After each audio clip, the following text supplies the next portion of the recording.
Hello and welcome to this sixth and for the moment the last part of this series how to pen for gold like a pro.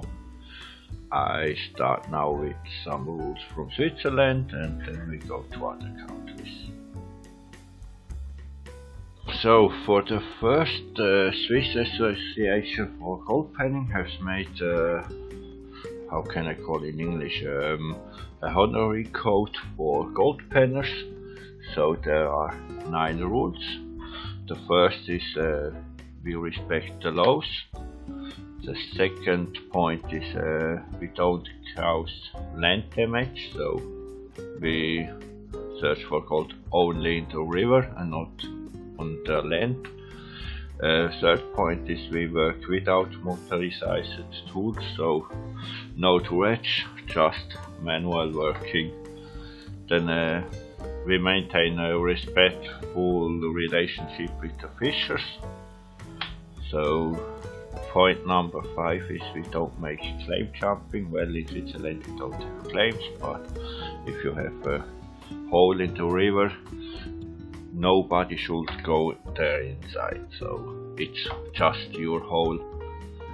Point number 6 is if we found something that could be interesting for the science, so we report this, so they have the possibility to see that. Point number 7 is if we want to sell our gold, we have to give real information about the river and the year when we found the gold. Number 8 is if we have some problems or questions, the Swiss Gold Panel Association will help always. Then number 9 and the last point is for the protection of our hobby, we consider to respect this code of honor. So, and for the situation in Switzerland, normally you can everywhere in Switzerland go for gold panning. There are some limitations for various cantons, it's something like a state. So normally at Lucerne, Bern, Zurich, Aargau, the other states, cantons, you don't have problems.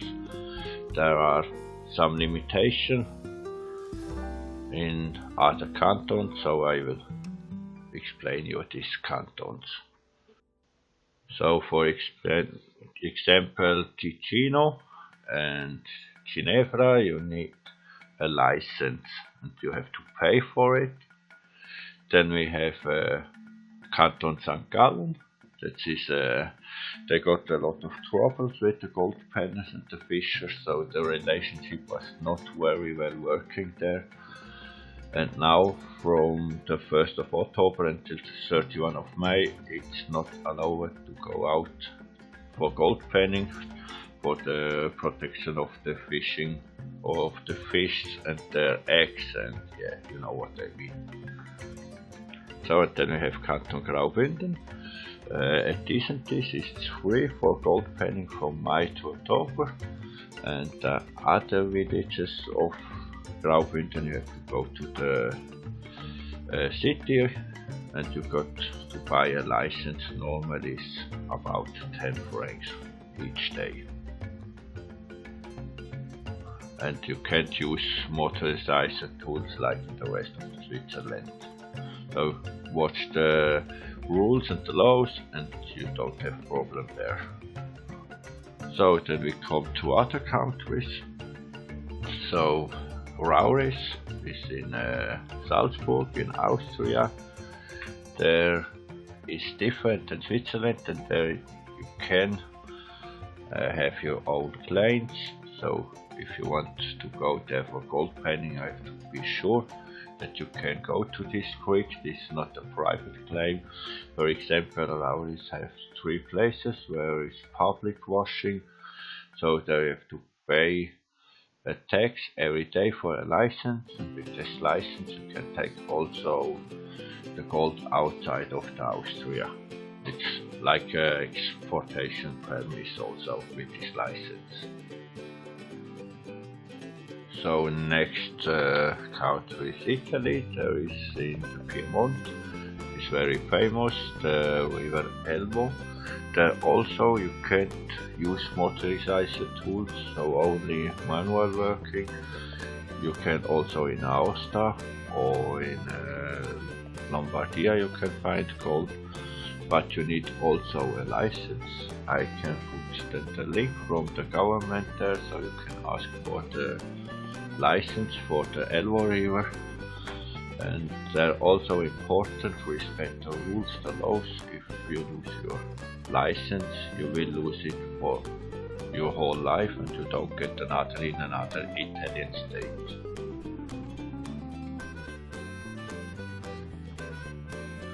So then we come to the rest of the world. For example, in the Scandinavian countries you can also go for gold panning, but it's important you watch for the laws before you start with gold panning.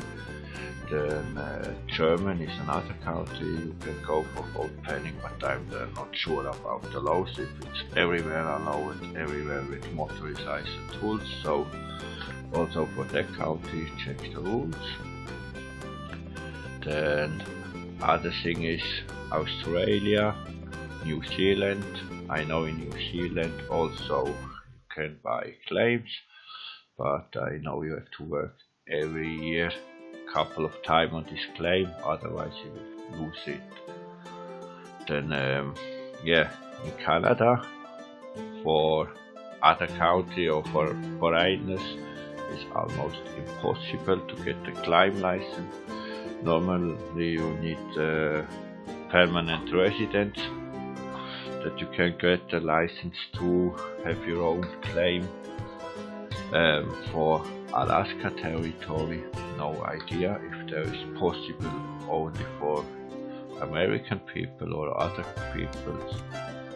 Then other region is Yugoslavia, for example Serbia. I know you can go in Serbia for gold panning, also in the Suez, but you're not allowed to bring the gold outside of the country. So also here check the laws, take your information, for example search for a local gold panning association or ask other gold panners. I think today with the internet it's not so difficult to find gold panners from other countries. Then you can ask them how it works, where you can go for gold panning. So be sure you don't make any shit. So I think for today I have finished. That is for the moment the last part. If you have any ideas for a future movie, let me know. If you have some feedback, if you think I explained something good or something is wrong, so you can leave me also a comment or a feedback. If you like the video, give me thumbs up please. And yeah, would be nice if you press the subscribe button. So thank you for watching, have a good time, and always a little bit of gold in your pen. Bye bye.